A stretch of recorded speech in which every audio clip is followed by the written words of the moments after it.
आप सभी को मेरी नमस्ते। जो आज हम शुरू करने वाले हैं वो पहली वीडियो है। इसमें मैं आपको पहला ये क्वेश्चन आपके सामने रखूँगा। ये क्वेश्चन आपने देखना है। अगर पॉज़ करने के बाद आप इसे सॉल्व करेंगे और आप इसे 10 से 15 सेकंड में सॉल्व कर पा रहे हैं, तो आपकी जो नॉलेज है वो सही जगह पर है और आप काम सही से कर पा रहे हैं, इसका ये मतलब है। पर अगर नहीं कर पा रहे हैं तो दिक्कत है, आपको एप्लीकेशन नहीं पता जो आपने पढ़ रखा है। पहले मैं ये सॉल्व करूँगा। एक टेंजेंशियल क्वाड्रिलेटरल, बात करेंगे इसके बारे में।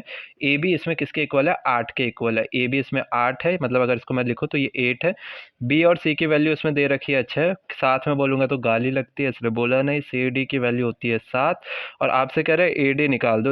एक्स मान लेते हैं इसे, ठीक है। तो इसका जो एप्लीकेशन है अभी मैं डायरेक्ट करूँगा। 8 + 7 इज इक्वल टू 6 + x, ये हो गया 15। ये हो गया 6 + x और मैं अगर x की वैल्यू कहूँ तो ये आ जाएगी 9, ठीक है।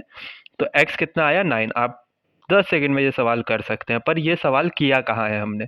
अगर आपको याद हो, एक छोटा सा डायग्राम मैं आपको यहाँ पे बना के दिखाता हूँ, उससे आपको थोड़ा सा रिमेंबर आएगा। आपने ऐसी फिगर पहले देख रखी होगी और आपने प्रूव किया होगा कि ए बी जो होता है, A B plus C D equal to B और सी प्लस ए डी। ये आपने प्रूव कर रखा है एनसीईआरटी में। अगर यदि याद नहीं आ रहा है ऐसा कुछ आपको, तो मैं आपको एक फिगर दिखाता हूँ जो आपने पहले देखी होगी। ऐसा आपने प्रूव कर रखा है। ये एनसीईआरटी के क्वेश्चन है, इवन एक्सरसाइज का क्वेश्चन है ये वाला। अब दिक्कत क्या है कि हम इसे ऐसे याद कर लेते हैं, और ऐसे याद करके कहीं पे भी आप इसका रिजल्ट अप्लाई नहीं कर सकते अगर आपके इसके एप्लीकेशन नहीं पता, इसकी लैंग्वेज नहीं पता। आपने इसे ऐसे पढ़ना है। इसका मतलब क्या है कि अगर एक टेंजेंशियल कोऑर्डिनेटर, टेंजेंशियल का मतलब ये है कि दो दो टेंजेंट खींच रही हैं, इसे बी से दो टेंजेंट खींच रही हैं, सी से भी दो टेंजेंट खींच रही हैं, और इसकी मदद से एक क्या बना है? एक क्वाड्रिलेटरल बना। तो टेंजेंशियल क्वाड्रिलेटरल हो गया, है ना भाई। अब इस टेंजेंशियल क्वाड्रिलेटरल, थोड़ा जुकाम है माफ करें। जो टेंजेंशियल क्वाड्रिलेटरल है, इसका एक एप्लीकेशन है कि इसकी जो अपोजिट साइड होती है, अपोजिट साइड मतलब एक, अगर मैं यहाँ पर ये वाली साइड रेड वाला जो मार्क कर रहा हूँ, इन दोनों का सम किसके इक्वल होगा? ये ग्रीन वाली दो साइड के सम के इक्वल।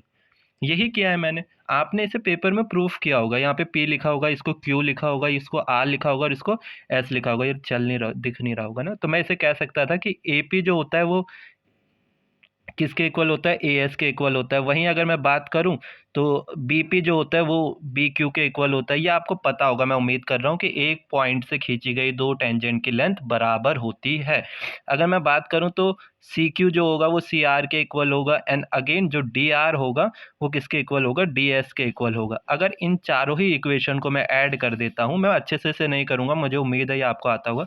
इन सबको अगर मैं ऐड कर दूं तो आपका जो सम होगा, अगर इसे ध्यान से देखना ज़रा, इस चीज़ को पूरा नहीं लिखूंगा। अगर आप इसे देख पा रहे हैं एपी और बीपी, अगर मैं एपी और बीपी को जोड़ दूं तो इससे क्या बन जाएगा? इससे बन जाएगा ए बी, ठीक है। अब जरा सी आर और डी आर को देखिए। सी आर और डी आर, यहाँ पर ये डी आर है और ये सी आर है, इसको जोड़ दूं तो क्या बन जाएगा? सी डी, ठीक है। और अगर अब मैं इसमें देखूं ए एस और डी एस, पहला और लास्ट वाला देखो जरा, ए एस और डी एस को अगर मैं जोड़ दूं तो क्या बन जाएगा? ए एस ये रहा और डी एस ये रहा, तो क्या बन गया? ए डी बन जाएगा। क्या बन जाएगा? A D. और अगर मैं बात करूँ बी क्यू और डी क्यू सी क्यू की, तो इससे क्या बन जाएगा? बी और सी बन जाएगा। ये इसका प्रूव है। मैं इसे अच्छे से कर सकता था, पर मेरे को नहीं लगता अभी इसे करवाने की ज़रूरत है। आप लोगों को ये आता होगा, नहीं आता तो आप मुझे बता सकते हैं, हम इसमें आगे काम करेंगे। एक क्वेश्चन मैं आपको देता हूँ, आप इसे प्रैक्टिस में वो कर सकते हैं, इन्वॉल्व कर सकते हैं। तो क्वेश्चन आपके सामने ये कुछ ऐसा है कि ए बी की वैल्यू 9 है, बी सी की वैल्यू 6 है, डी सी की वैल्यू 7 है और आपको एक्स निकालना है। मैं उम्मीद करता हूँ ये आप कर लेंगे, इससे ज़्यादा इस वीडियो में कुछ नहीं। आगे हम जो है ऐसी सीरीज़ को कंटिन्यू रखेंगे और कुछ छोटी वीडियोज़ लाएंगे जिसमें आपको क्वेश्चन एक्सप्लेन किए जाएंगे। हैप्पी दिवाली आप सभी को। चलते हैं, ख्याल रखिए, खुश रहिए।